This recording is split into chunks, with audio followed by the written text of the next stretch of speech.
We have Samir Nayak from Rice University talking to us about personalized learning systems. We'll be going 25 minutes, and I'll give you 5 minutes.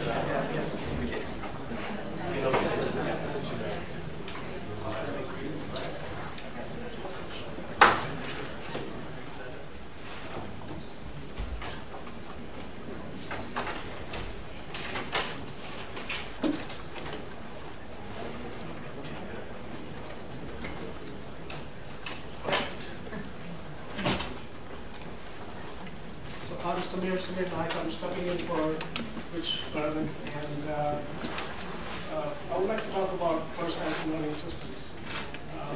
In this conference, I've seen the conversation go from content to policies to tools, and finally, there has been a couple of good conversations today about tools. And what I attempt to do today is look at break to the floor the various personalized learning systems that we have in the market today, and talk about what we are doing, we at Rice are up to.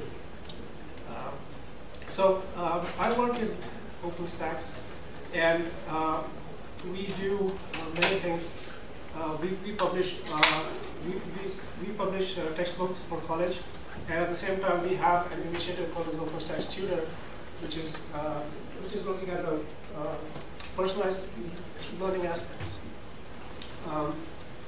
After speaking to a lot of vendors out there, and also looking at the products, we are trying to figure out what is happening in the market for personalized learning. The steps for personalized learning comes after we publish a textbook and we bring it into the classroom. We are now faced with the challenge of teaching the material to the students.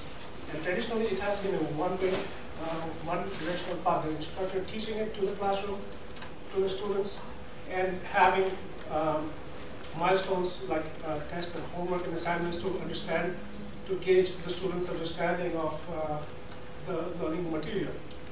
The other thing is, I'm sorry, I'm just blacking out. So in personalized learning system, what we have found out is there's a huge gap between the content getting curated and being taught in the class to students actually learning and understanding the content. And there's lots of products out there, and some of the products brand themselves as adaptive. There's very good technologies in the market today. There are learning paths that are built on top of content and used in the classroom. So while there are many options in the market today, what we have seen is there's plenty of challenges for institutions to introduce personalized learning in the classroom. One of the first things that personalized learning does is that there are two aspects. One is you have to understand the content, and the second is you have to understand the student data. And collecting student data is extremely easy. We can track the student responses, we can track the graduation rates, the grades, and all of those good data. But as you collect the data, institutions always find that there are some small problems, like the data just keeps on increasing. Institutions have to comply with federal laws, and it's very important to protect the student privacy data. And these are always an afterthought after you introduce personalization in your institution. The other thing we also found out with the products in the market is that you have a textbook, you have an OEM textbook. For example, OpenStax has physics, 35 chapters, 250 concepts, and it's really good, high quality material. And it's very difficult to personalize this high quality textbook in the classroom. We did an analysis of how to bring personalization to our textbooks, and we have to get involved pedagogical experts. And it's a completely manual task where we are trying to figure out all the different parts in a textbook, all the sections. And all this hard work that we put into curating a textbook bringing it out into the market, we now have to spend equal amount of effort into personalizing the content, into figuring out all the different paths that a student can take in the classroom. So the effort to personalize content just doubles instantaneously as soon as we are talking about personalization. And all this hard work that we put into creating the personalized pathways and figuring out the different avenues for personalization, you cannot take that method and use it in a different textbook because it is completely localized. It is the approach is not scalable. There are many initiatives which has happened, and for example, in mathematics, right? You have the basic in basic geometry. You have points, lines, angles, planes. It's a very sequential path, but students can take any path. And if we bring in experts to figure out the different learning paths, it is just not scalable. And technology only takes us 1 or 2 steps forward, and that's about it. And that's what we have found out with the products out there in the market today. And this is just a graphical representation of one of the books that we were working on. What we at OpenStax we are doing is we have started an initiative called as OpenStax Tutor.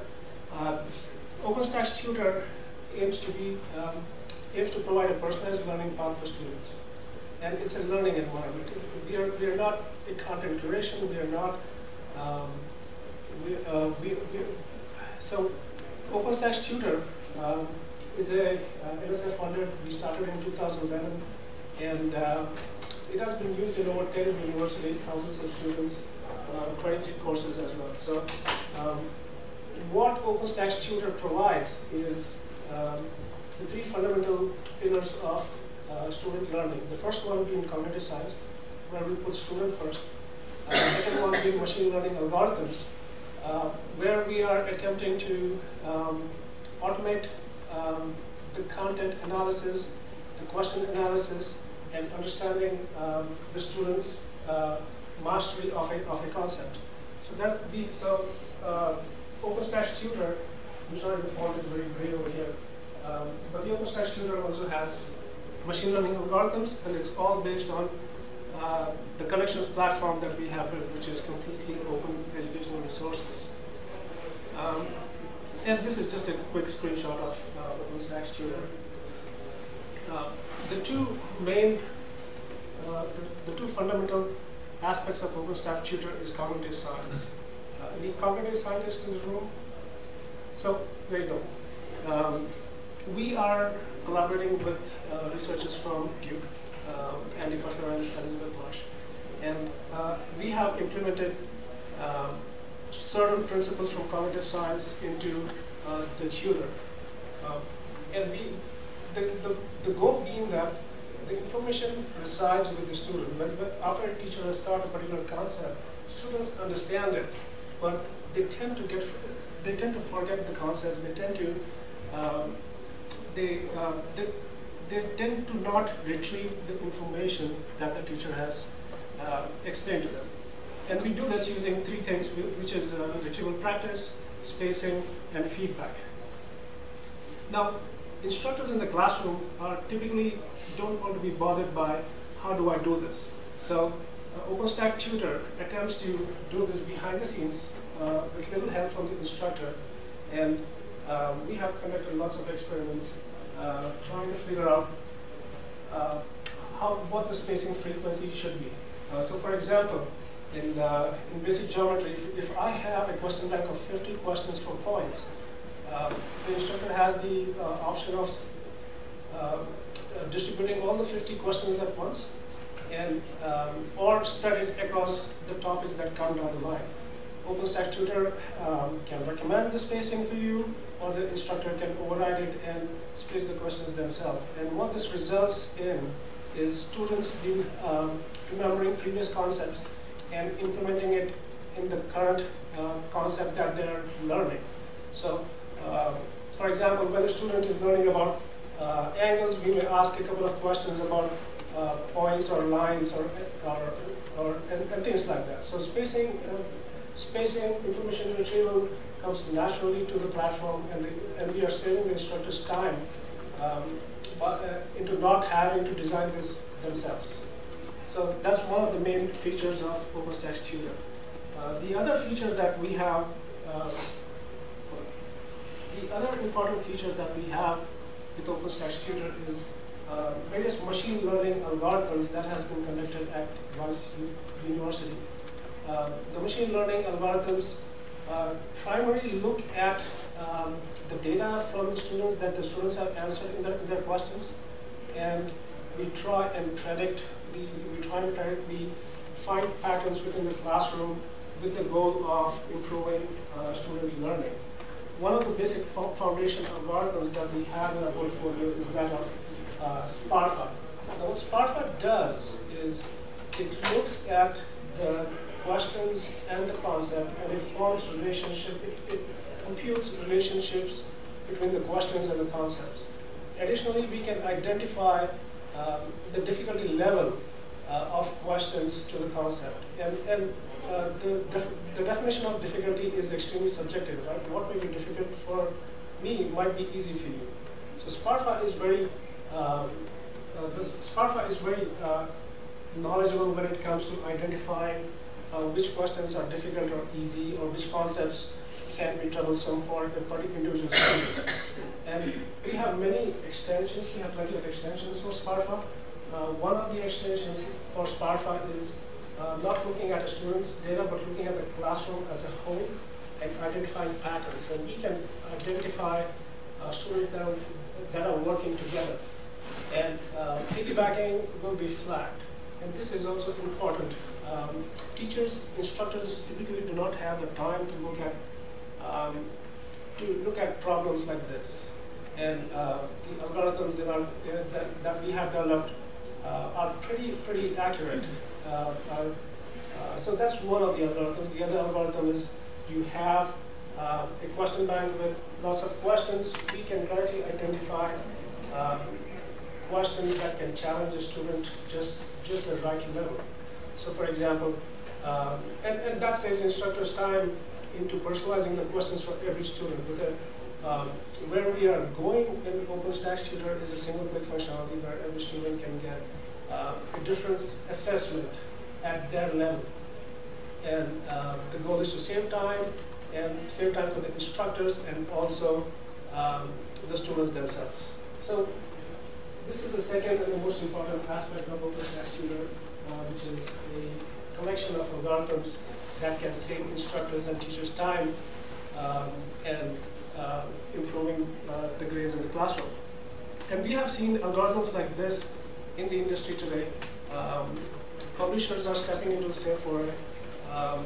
Companies like Newton are offering lots of algorithms, including classification algorithms, adaptive algorithms, and of course that's all behind closed doors. OpenStax Tutor is sufficiently open for all of us to use, and it's free as well. So OpenStax Tutor is our way of offering a similar tooling compared to the publishers and the commercial vendors out there. The third and most important block of OpenStax Tutor is you can use content from anywhere. Currently, as an instructor, you can pick and choose the content from connections, but it is completely content agnostic. That's one of the really powerful features. As an instructor, you use content from anywhere, you use questions from anywhere, and OST will be able to bring everything together and provide a personalized learning path for the students. Quickly, what we have here is a screenshot into the teacher interaction with the website. What the instructor is doing here is selecting their learning plan for the classroom. You can add any resource from anywhere, it could be OER resource or your own created resource, and also factor in the assignments. The assignments are currently connected to an internal product called as QuadBase, which is also a question bank. Just like what Brandon was talking earlier, it's a question bank and used internally right now. But the goal of QuadBase is extremely similar to what Brandon and the folks at MIT are doing. In the student view,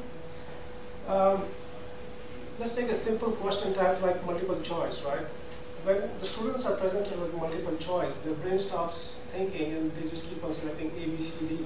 You get into the thought process of just selecting an answer from the options. And we present a slightly different take on that. When presented with a multiple choice question, we ask the student to show your work. Show me how did you get the answer. And of course, this is not graded automatically, but that's and it is rarely presented to the instructor. But that's valuable information from an instructor. Student John got this answer of A, but this is how they concluded that the answer is A.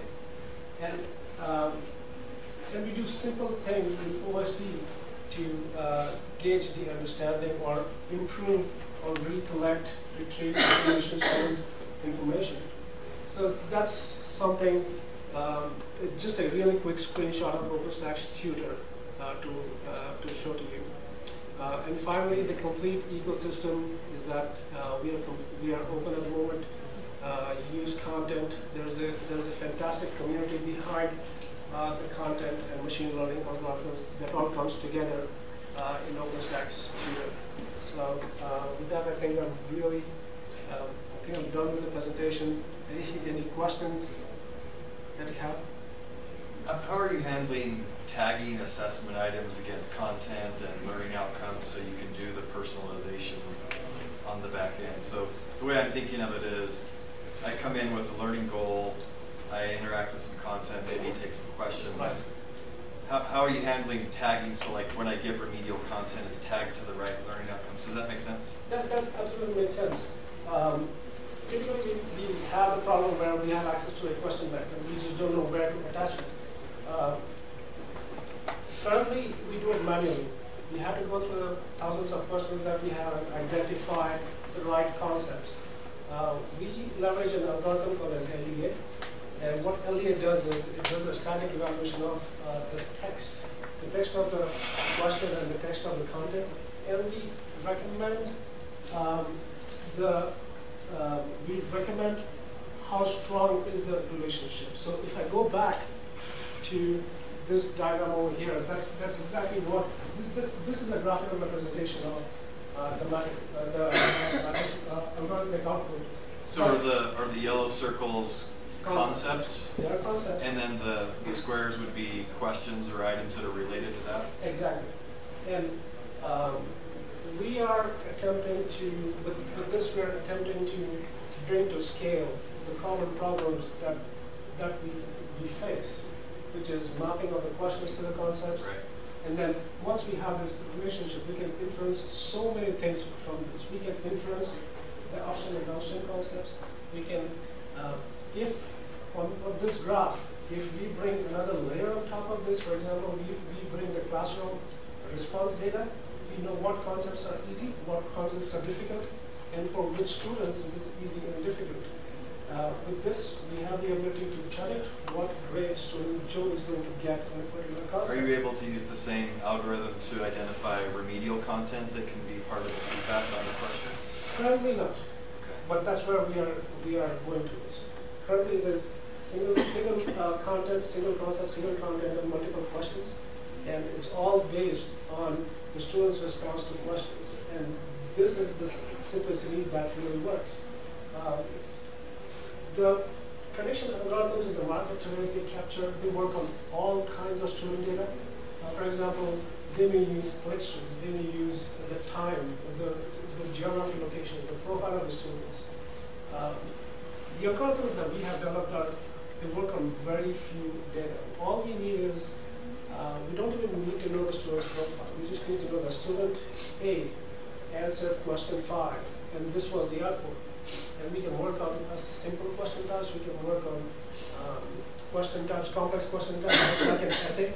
You just tell me what the grade is, and we can conclude a lot of things from simple input like this. Any other questions?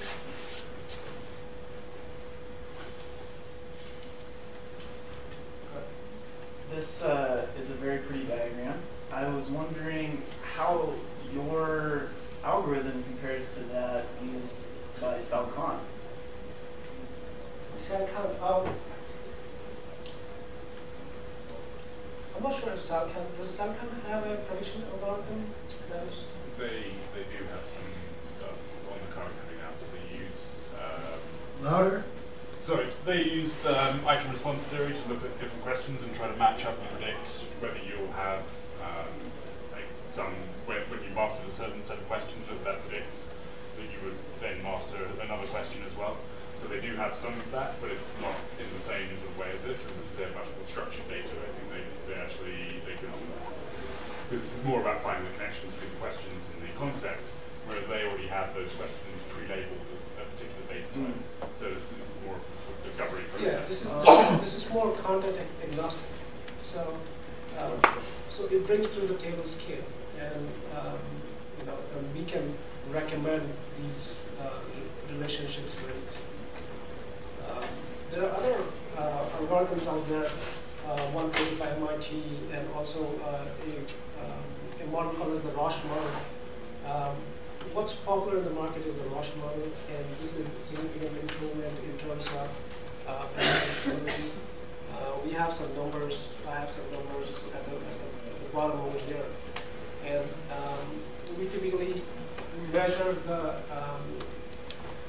accuracy of the algorithm by looking at the errors, not looking at the accuracy of the positives, but of the negatives.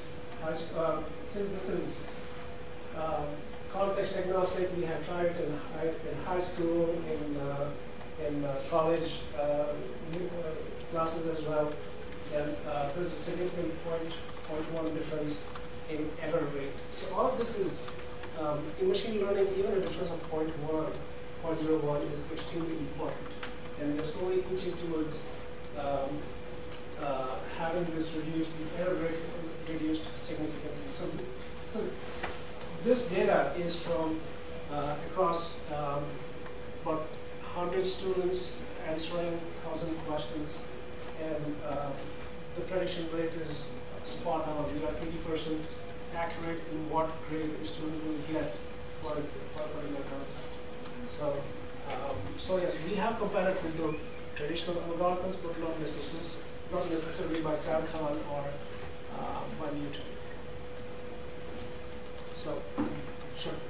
Can you speak more about kind of the level of, how much of this is like live and actually being used versus just? So, the cognitive science. So OpenStax Tutor is still it is not ready for production yet, but the algorithms are. One of the major initiatives that we are undertaking is to make this production ready. So, but we have the core engine. So we are there. We are looking for opportunities to give it to institutions that are very interested in using this. It's manual behind the scenes, but we have a method to the madness. We can speed things up very fast. I was going to ask, is there going to be, or is there an authoring environment so that people can create new pathways, or is it all like pre-established pathways that have already been created? I'm not sure how to answer it because it's completely, pathways are completely closed right now, and we do not have an effective way of showing to the instructor to modify it. So I think we're at a point where we conclude the pathways ourselves, and this is with regard to the ability to say, do not go there. So that's what we have here. We say, student Joe, do not attempt annual because it's still not there. You will get a bad grade if you go there. So that's where we're standing. But we are doing experiments to figure that out exactly. We're out of time, unfortunately, but let's thank our presenters.